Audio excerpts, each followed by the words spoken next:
Hey guys, this is Simon from Fateless. Right, today we're going to be looking at some of the UI, how people actually experience the game, and some of the refinements we're making right now to make the alpha gameplay feel really polished.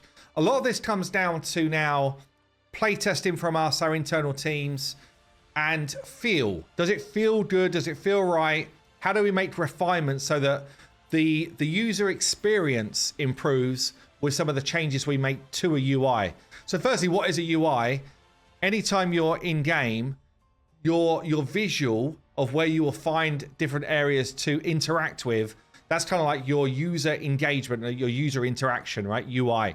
And the user experience is then how, I guess, how does it tell you there's prompts of different things that you need to do? So if we're looking right now in game at our kind of like roster, there's certain changes that we're making in the upcoming visual elements. So let's start by taking a look at the roster screen. Now, there's a number of things we want to change in this screen because it feels very busy. There's a lot of information in a hero collector, gotcha game that we need to try and show and demonstrate.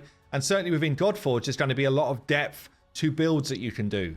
So what do we need to be able to do? We need to be able to give you your great visual of the hero. That's the main thing, right? It's like, this is where you come and check out your hero and check out the goodies you picked up over the last bit of time. There's a number of things that you need to be able to do, like pin heroes your favorite. You don't need to, but we want you to be able to do this. You want to be able to lock a hero to make sure you don't end up feeding them bad. It's a silly situation.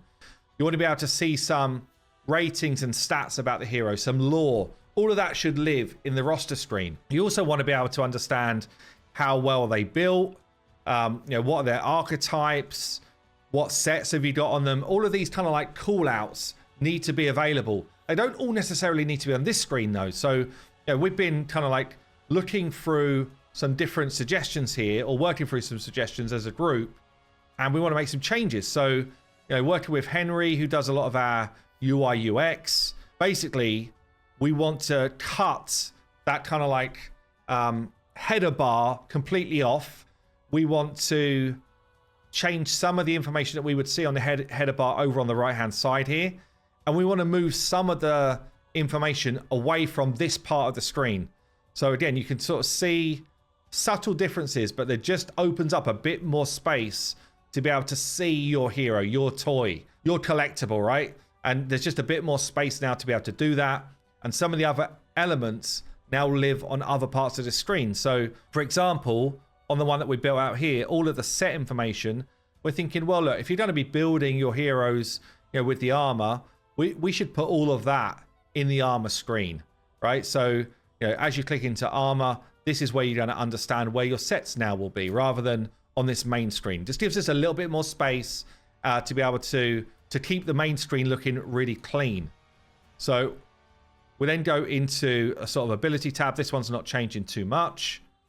But yeah, as you can see here now in the sets screen, on the armor screen, all of the sets are here. If you've got things like attunement happened, that will be here as well. All of those different power-ups. So just keeping like the cleanest amount of information that we can for the players. And obviously you can sort of click through and engage with these screens. With the awakening, again, all of this awakening information is actually already on your portrait. So on your portrait, you can see your awakening level, you can see your star count, you can see your hero level.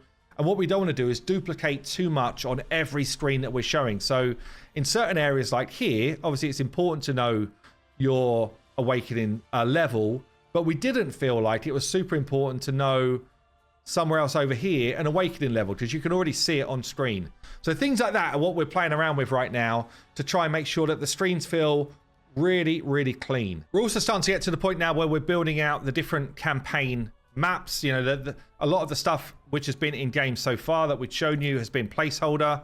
So if I go into battle, campaign, and into an actual faction, all of these have been around, honestly, since we did the first demo, which is almost a year ago now. So they've just been sitting in here as placeholder so that we had a good idea of the sort of feel that we wanted for the game. But ultimately, it's assets which we needed to update. So we're now looking at different world maps, like the Eka map here is ready to be put into game.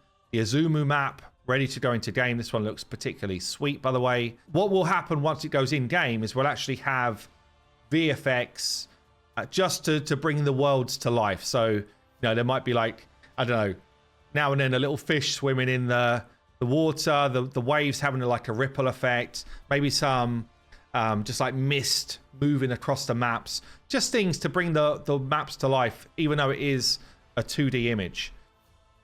So there'll be some 3D assets on the piece here. This is the Amayakhan map, which looks really freaking cool. Obviously, you've got some placeholder stuff in these visuals, which Henry's been doing. But yeah, just really starting to get to the point where we've got the quality level that we want to actually now go in game. And there's just these different kind of like mock-ups of these different elements, which we're just working to refine and finish. But again, different sort of ways to work your way through these maps so that we've got some really cool visuals and sort of stage info. Obviously, when you're actually playing the game, it's kind of like, do people really pay much attention at that point? But I think you've got to have, I think people pay attention if they're not good, right? So it's one of those things where they just have to be clean and slick. One of the other things which has been needing an overhaul is our battle UI. So there's a few things going on here. Firstly, some of the icons, the HP bars, all that type of stuff, the visual quality does not match the quality of the assets we've got on display. So being able to update those has been really important to us. Obviously, we don't have all of our ability icons and stuff in yet. We might not even have all of those done for alpha, although we will try to. But yeah, some of these different things needed to change. So again, Henry has been hard at work with honestly me and some of the design team, and we've just been playtesting different things. You can see here, this is kind of how the Figma representation of some of this stuff works. So we have a number of different sort of ideas that are thrown together. We're evaluating different concepts, different ways to visualize the same information, because ultimately, and this is actually a really cool way of looking at this. So, we had all these different things that we wanted to be able to show: an HP bar, a turn meter bar, an ultimate meter that's filling up, an affinity icon, whether someone's got an ultimate or not. So these are things that we need to show. And Henry basically pulled together a lot of different visuals for how this could look. And then we're questioning, do we need an affinity icon? Is that even something we need to show? Do we need this kind of like filling alt meter? Do we want it as a bar instead of a meter? All of these questions that we try and answer. And we kind of have quite a lot of round table discussions about this. If you look at the original here, we had, do we want these like longer portraits? There's all sorts of things that we can play around with to try and like visualize our UI for battle. But battle is really important because in our game, it is a tactical fighter, right? There is a certain amount of strategy that we need to be able to deploy when we are battling. I've lost my actual one that I'm looking for here. It's over this side, that's why. Yeah, there's a number of things that we need to be able to show. We also need to be able to show things like abilities going off, debuffs going off, buffs going off, whether a hit is strong, weak, normal, a crit. Like there's a whole bunch of things that visually on the screen the players need to understand. This is especially important for mechanics going off and for arena. So if you're in the arena, you want to know exactly what's going on. So there's some of the things that we have to get across. There's certain things on the screen that we want to make sure that we're showing in terms of information. So, we want to be able to see who's next in turn order, but you can turn that off if you don't want to know about that. We want to be able to see if an ult is ready to go. We want to be able to change things like the speed of battle. We want to put auto on. We want to be able to see a damage meter. When we have info up, we want to see the key information and be able to access that really easily. We want to understand some more stuff about our team or the enemy team whilst we're in battle if something doesn't feel quite right. So we're just trying to evaluate exactly what a player needs to see and what's kind of, I guess, almost annoying to see. Anyway, after all of that assessment and refinement, we've then landed on a new visual. So firstly, we've tried to, I guess, modernize or bring the quality level up of some of the visuals on display. So things like the turn meter bars with, I guess, just a bit more gradient to them, just a bit more modernized. Things like the alt meter having, a bit more quality to it. And, again, visually more of a gradient. Things like the affinity just being, I guess, still very clear to see, but in my opinion, not feeling as cheap visually. Yeah, that's the main thing. So lots of different elements we're trying to get across and make sure that we showcase. We've then got something else which we had as a testing problem. So if more than one person had an ultimate and I clicked on that ultimate, basically what I'm doing is I'm moving to their turn. But if I want to switch back to my original hero whose turn it was, so in this instance here you can see it's Hercules' turn, but Odin has got his ult available.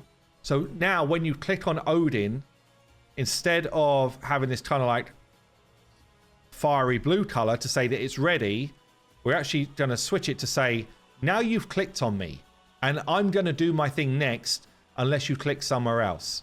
So we're just trying to make sure that the user experience is really clear about what you're about to do. So all of these refinements are going off right now. They're going to be implemented for the alpha so that we can start to get some feedback from the players that are playtesting the alpha. But I'd love to know what you think in terms of some of those changes that I've showed you there. Do you feel like this is moving in the right visual direction for you compared to what we've got in game right now?